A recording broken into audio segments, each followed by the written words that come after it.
Wawasan Nusantara adalah konsep geopolitik Indonesia yang mencerminkan pandangan hidup bangsa terhadap diri dan lingkungannya, dengan menekankan pentingnya persatuan dalam keberagaman wilayah, budaya, dan masyarakat kepulauan. Sebagai negara kepulauan terbesar di dunia, Indonesia memiliki posisi geografis strategis yang memberikan keuntungan sekaligus tantangan dalam menjaga kedaulatan dan keutuhan wilayah. Konsep ini tidak hanya menegaskan Indonesia sebagai satu kesatuan maritim yang utuh, tetapi juga sebagai pedoman dalam pengelolaan sumber daya alam, pelestarian budaya, pembangunan masyarakat, serta penguatan jati diri bangsa di tengah arus globalisasi.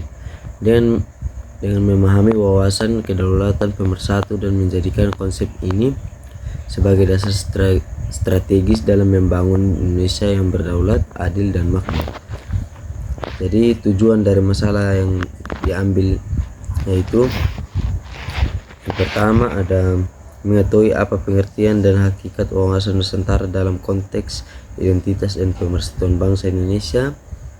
Yang kedua itu ada mengetahui apa saja teori-teori geopolitik yang relevan dengan penerapan wawasan Nusantara di Indonesia. Yang ketiga ada mengetahui bagaimana wawasan Nusantara di dalam peraturan perundang-undangan Republik Indonesia. Yang keempat, mengetahui apa saja tantangan yang dihadapi Indonesia dalam mengimplementasikan wawasan Nusantara sebagai pembangunan nasional. Selanjutnya, saya akan menjelaskan tentang pengertian dan hakikat wawasan Nusantara dalam konteks identitas dan persatuan bangsa Indonesia. Wawasan Nusantara pada hakikatnya merupakan cara pandang bangsa Indonesia secara menyeluruh terhadap masyarakat, wilayah, dan berbagai aspek kehidupan. Watuaya 2021, Batu 2021, yaitu setiap warga negara, baik individu maupun lembaga negara, diharapkan untuk selalu bertindak dan bersikap selaras dengan kepentingan nasional, dengan memperhatikan dan menyeimbangkan kepentingan di daerah, golongan, dan perorangan. Selanjutnya, wawasan Nusantara adalah persatuan bangsa dan kesatuan wilayah yang diwujudkan dalam kesatuan politik, ekonomi, sosial budaya, dan pertahanan keamanan, sebagaimana yang tercantum dalam garis besar haluan negara GBHN, yaitu 4 pilar yang saling berkaitan dan memperkuat satu sama lain. Dalam konteks identitas persatuan bangsa Indonesia, wawasan Nusantara berfungsi sebagai landasan filosofis yang mengikat seluruh elemen masyarakat dalam satu visi dan misi bersama, yang menekankan bahwa keberagaman suku budaya dan agama yang ada di Indonesia bukanlah penghalang, melainkan kekuatan yang harus dipelihara dan dihargai dengan memahami dan menginternalisasi wawasan Nusantara. Selanjutnya, saya akan menjelaskan mengenai teori-teori geopolitik yang relevan dengan penerapan wawasan Nusantara di Indonesia. Geopolitik merupakan ilmu penyelenggaraan negara yang setiap kebijakannya dikaitkan dengan masalah-masalah geografi, wilayah, atau tempat tinggal suatu bangsa. Geopolitik bukan hanya ilmu deskriptif, tetapi juga analitik dan prediktif, sering digunakan untuk memahami konflik, pembentukan aliansi, dan perkembangan politik global. Berikut beberapa teori geopolitik yang relevan dengan penerapan wawasan Nusantara di Indonesia. Yang pertama, Frederick Ratzel pada tahun 1844 sampai 1904, bahwa negara itu seperti organisme yang hidup. Negara identik dengan ruang yang ditempati oleh sekelompok masyarakat bangsa. Jika negara ingin tetap hidup dan berkembang, maka butuh ekspansi. Yang kedua ada Rudolf Kjellén pada tahun 1864 sampai 1922. Seorang ilmuwan politik Swedia, merupakan salah satu pelopor geopolitik modern. Ia mengembangkan konsep geopolitik yang menekankan pada analogi antar negara dan organisme biologis. Pernyataan Kjellén, negara adalah suatu organisme yang organisme bukan hanya mirip, merupakan inti dari pemikirannya. Yang ketiga ada Alfred Thayer Mahan pada tahun 1890 mengemukakan bahwa sea power merupakan unsur terpenting bagi kemajuan dan kejayaan suatu negara.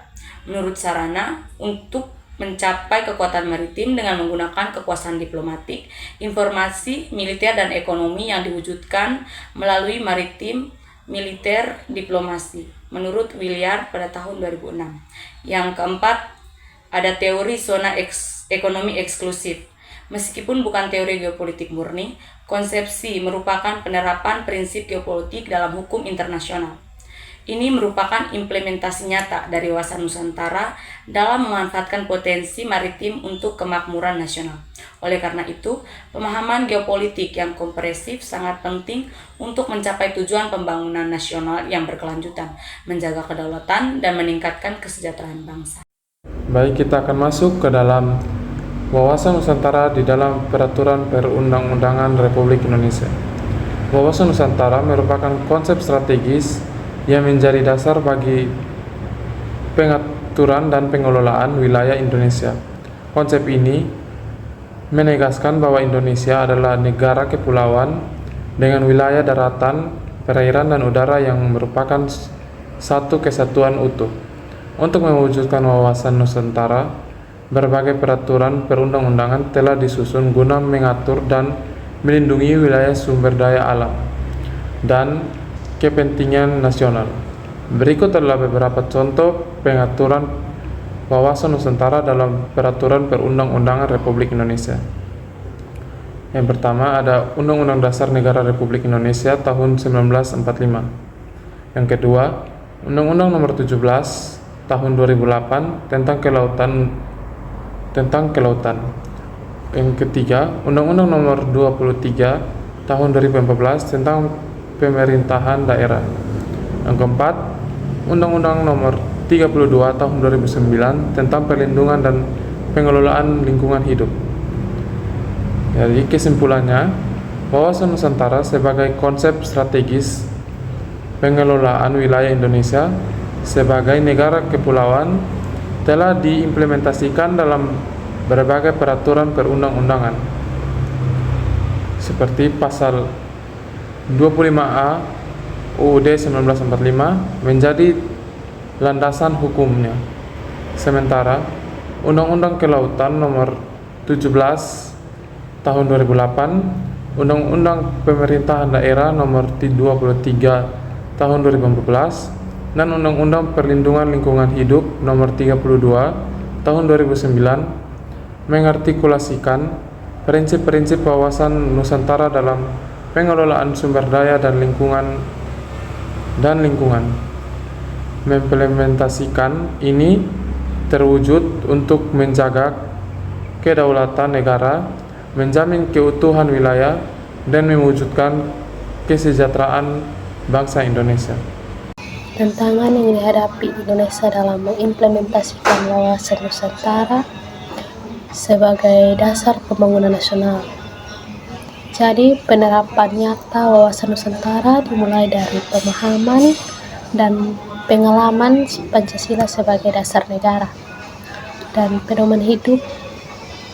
Hal ini diwujudkan dalam tindakan sehari-hari yang mencerminkan nilai-nilai religius, kekeluargaan, dan persatuan. Sikap cinta tanah air dan diwujudkan dengan mengutamakan kepentingan bangsa negara di atas kepentingan pribadi atau golongan. Jadi, prestasi dan tindakan nyata dalam pembangunan bangsa juga merupakan bagian dari implementasi wawasan Nusantara. Implementasi ini terlihat dalam berbagai kebijakan pemerintah yang bertujuan untuk memperkuat persatuan dan kesatuan, menjaga keutuhan wilayah, dan meningkatkan kesejahteraan rakyat. Jadi, di sini saya akan membahas beberapa tantangan dalam perwujudan wawasan Nusantara di era modern dan dikelompokkan berdasarkan jenis tantangan, diikuti dengan contohnya.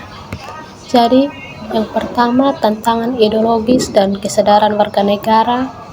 kurangnya kesadaran bela negara, banyak warga negara belum sepenuhnya memahami dan menjalankan kewajiban bela negara dalam arti yang luas, yang mencakup keterlibatan aktif dalam pembangunan nasional serta menjaga persatuan. Misalnya, masih banyak yang enggan membayar pajak, bersikap apatis terhadap isu nasional, dan kurang terlibat dalam kegiatan sosial. Solusi yang diperlukan adalah peningkatan pendidikan kewarganegaraan yang mengedepankan nilai-nilai kebangsaan dan rasa tanggung jawab.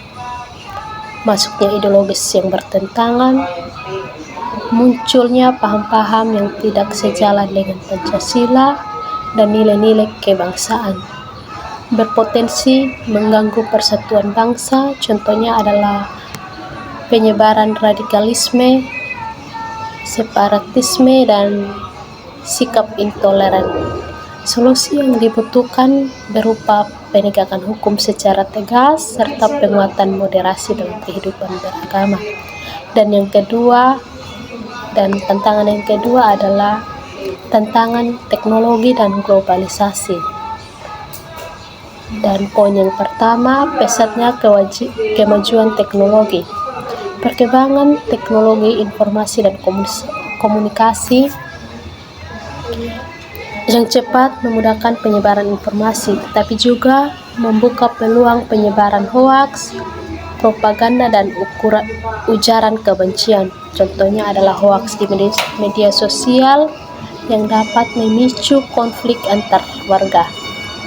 Solusinya adalah peningkatan literasi digital dan pengawasan terhadap konten negatif di ruang digital. Pengaruhnya globalisasi yang luas. Globalisasi membawa masuk budaya asing yang bisa memengaruhi budaya lokal dan mengikis identitas nasional. Contohnya adalah budaya populer asing yang mendominasi, menggeser budaya tradisional. Solusi yang diperlukan adalah pelestarian dan promosi budaya lokal serta penguatan daya saing produk dalam budaya. Dan poin yang ketiga, tantangan di bidang ekonomi. Kapitalisme dan ketimpangan sosial ekonomi. Sistem ekonomi berbasis kapitalisme yang membaratkan pada keuntungan pribadi dapat menciptakan jurang pemisah antara kaya dan miskin yang bisa memicu ketegangan sosial. Contohnya adalah kesengajaan pendapatan yang terus melebar. Solusi yang harus dilakukan adalah penerapan kebijakan ekonomi yang adil dan berpihak kepada masyarakat serta program pemberdayaan ekonomi. Dan tantangan yang keempat adalah tantangan sosial budaya keberagamaan yang berpotensi menimbulkan konflik. Kekayaan bangsa berupa keberagamaan suku, agama, ras, dan antar golongan atau biasa yang disebut dengan SARA dapat menjadi sumber konflik jika tidak dikelola dengan baik. Contohnya adalah konflik antar kelompok, keagamaan, dan etnis. Penerapan wawasan Nusantara di bidang pertahanan dan keamanan misalnya meliputi peningkatan kesadaran bela negara, penguatan sistem pertahanan, dan pembangunan infrastruktur keamanan. Di bidang sosial, implementasinya adalah meliputi peningkatan toleransi, pelestarian budaya, dan pengembangan keserasian dalam kehidupan bermasyarakat. Implementasi yang efektif membutuhkan sinergi antar pemerintah, masyarakat, dan seluruh elemen bangsa. Mengatasi tantangan-tantangan tersebut membutuhkan strategi yang komprehensif dan kolaboratif. Kesimpulan dari materi yang kami paparkan adalah wawasan Nusantara merupakan pandangan strategis bangsa Indonesia dalam memandang kesatuan wilayah, masyarakat, dan aspek kehidupan sebagai suatu kesatuan utuh demi terwujudnya persatuan dan pembangunan nasional. Konsep ini menjadi dasar filosofis dan operasional dalam memperkuat identitas serta solidaritas bangsa yang telah tertuang dalam berbagai peraturan perundang-undangan seperti Undang-Undang Dasar 1945, Undang-Undang Kelautan, dan Undang-Undang Pemerintahan Daerah. Penerapannya diperkuat melalui pemahaman geopolitik yang relevan seperti teori Hetzel, Kajelan, Mahan, dan konsepsi. Namun Indonesia juga menghadapi tantangan besar seperti lemahnya kesadaran bela negara, masuknya ideologi asing, pengaruh globalisasi, kemajuan teknologi, ketimpangan ekonomi, dan potensi konflik sosial budaya. Oleh karena itu, implementasi wawasan Nusantara memerlukan sinergi antar elemen bangsa serta strategi yang menyeluruh agar cita-cita Indonesia yang berdaulat, adil, dan makmur dapat tercapai. Terima kasih.